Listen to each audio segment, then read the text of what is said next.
Ladies and gentlemen, here it is. Cha Music Review Podcast. Cha Music Review Podcast. Cha Music Review Podcast. Gotta get it. This na Cha Music Review Podcast. Cha Music Review Podcast. Cha Music Review Podcast. Cha Music Review Podcast. Baby, let's go. I'm going to be honest here.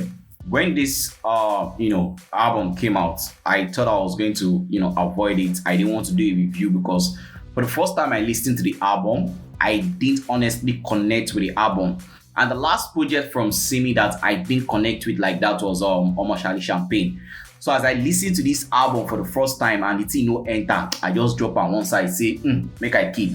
But then again, Telemoh, one of the Cha Geng reached out and asked me when I'll be doing a review of this album. And in my mind, I was like, shit, I guess I have to go and listen to this album again. So I adjusted my headpiece or my headset, and then I had to go and listen to the album for the second time. And on that note, ladies and gentlemen, boys and girls, all music lovers across the globe, I welcome you to another episode of the Cha album review series on the Cha Music Review Podcast with your musical plug, the creator of the Energy Force, Hafeestonova.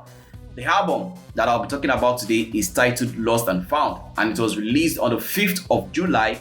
It has 14 tracks and it features the likes of Ladipoe, Tiwa Savage, Falz, Chief Commander Ebenezer Obey, Asha, Smurda, Lojay, and the production was done mostly by Loudaaa. He did like 90 or 80% of the production on the album. The album also had production credit for Estherlink Big Fish, Funwon, and Simi herself.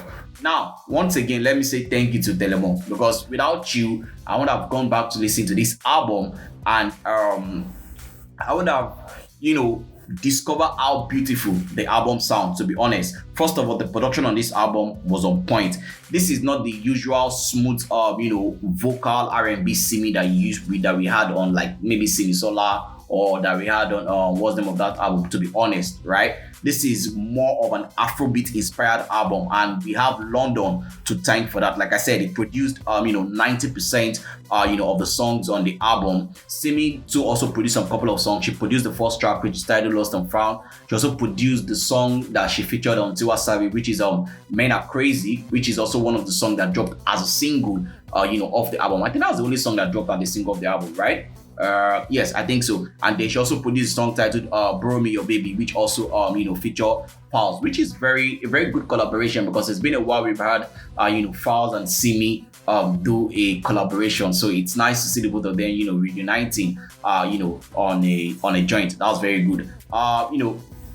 Like I said, all the songs produced by Simi obviously are great songs on the album. But for me, one of my favorite songs on the album, because I'm not going to lie to you, I have a couple of favorite songs on the album. I have Give Me Something, I have Alafia with Shmurda. Again, Bella Shmurda's vocal is one of a kind in this industry. The thing about me is the guy sabi carrying that in vocal. Any song when you blend into like this, you're gonna say, yo, Bella, enter. This is like, I don't know, man, but this is one of the best songs on the album, and definitely one of my favorite songs, on the album. And that song I like on the album is 101. I like All I Want. I like Romance Therapy, and of course, because of the nostalgic feeling where I get for this song, I have to add it, as one of my favorites. Is a song titled Jowo, which features Chief Commander Ebenezer Obey, which is like a remix or a reimagination, make I use Kabasa word, right, of his favorite hit single back then. Baby mi jọ̀wọ́ jẹ́ ká jọ máa gbádùn. Aláìmọ̀lá ló ṣe fẹ́ ọkọ rẹ̀. Tẹ́lẹ̀gàn bá ń tàn ẹ́ kó má ṣe gbà ọ́. Ìlọsíwájú ọkọ ó ń bẹ lọ́wọ́ aya o. Ìlọsíwájú aya o ó ń bẹ lọ́wọ́ ọkọ. I mean, that song was beautifully produced. Shout out to Funwon.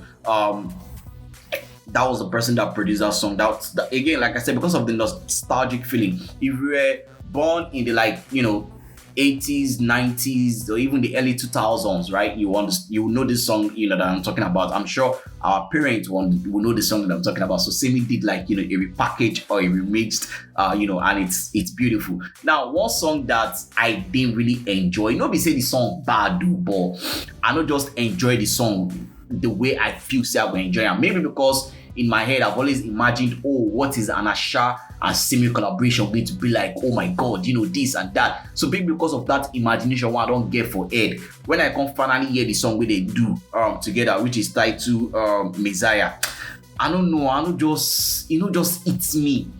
Probably maybe because I was expecting them to sound like a ballad, where it's just going to be soft, like what Asha did on what is called it, Jailer or Fire on the Mountain, those kind of those kind of production, right? That's like the kind of sound I was expecting them. But when they do something like an Afrobeat, and again, it's still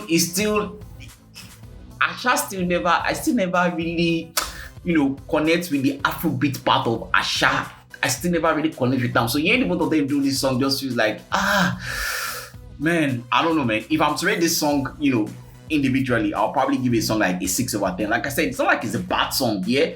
For me, I just feel like they could have done more, or this was not the kind of song I was, expecting them, to do. Another song again that I didn't really feel on the album is the song titled "Know You Part 2, which features Ladipoe, right? That song. There was the original they did with that Ladipoe did and featured Simi. I don't know, like that. You hear that song, yeah. But this time around, it is Simi featuring Ladipoe and they did Part 2. And for me, I felt like they tried as much as they could, to create the same energy and the same vibe that they had on the first song. But I don't know, this time around, it wasn't really working for me. Not like it's a bad song, to be honest. If I'm going to really sing the song individually, I'll give the song maybe like a 7. Like I said, it's not a bad song. It's just, I don't know. Maybe if they are just sit down to do a different song entirely, not trying to use, that same pattern from the first one, maybe it will have hit home harder. But for this one, I don't really feel them, to be honest. And that's just, what I feel, about the song. But all in all, if I'm being honest, this is a good album coming from Simi. I'm not going to lie to you. I eventually enjoyed the album. The production was on point. I mean, Simi's vocals is always going to be Simi's vocals. You will definitely enjoy them. Even if she is snore for you, you will enjoy them. That's how sweet, her vocal is. And of course, a lyrical tone content. I'm not saying Simi she don't talk nonsense for song. Even if my party song she sing, she don't talk nonsense. So it's very, very much good. In terms of being lost and found, I think aside from the first song that has that the name of the song has Lost and Found, I don't think there's really a connection between the album title and then the songs on the album. Like, I don't think this is a conceptual album, to be honest, unless of course Lost and Found is more about love, because there are more love songs on the album. So unless of course, like I said, it's more about love, but aside from that, I really don't see the connection from the album name and then the songs on the album. I don't think it's a conceptual album or a team album. I think it's just a body of work, and to be honest, there's no crime in that. It is good. That's the honest truth. Unless, of course, the Lost have found either like, okay, so maybe she just found some songs maybe she don't record before and she didn't want to put it out and she started to, rework on it and then, put it out again. I don't know. But like I said, if I'm going to be honest, this is a good album, coming from Simi. For me, and this is me now speaking on a personal level,